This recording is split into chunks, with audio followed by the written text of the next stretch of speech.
Lebih jelas lah, clarity, memahami kawan-kawan di sekeliling, perniagaan, potential client, prospect. I think this is a very good session untuk semua belajar tentang bagaimana how to win and influence other people around us. Benda ni boleh di-apply untuk orang lain, sama ada ahli keluarga, suami ke, anak-anak dan juga pekerja.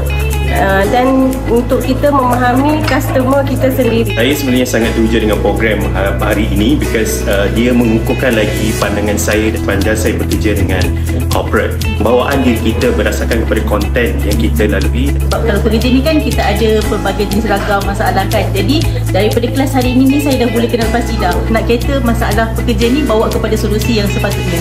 Bagaimana kita nak berurusan dealing dengan manusia. Yang mana sebelum ni saya hanya tebak mengagak-agak saja perangai orang sebelum kita deal. Tapi sekarang ni saya sudah tahu macam mana kita nak segregatekan manusia ataupun kita dapat approach manusia dengan cara yang betul. Mengenali macam mana kita boleh berhadapan dengan kaki tangan Kak T, pelanggan-pelanggan Kak T.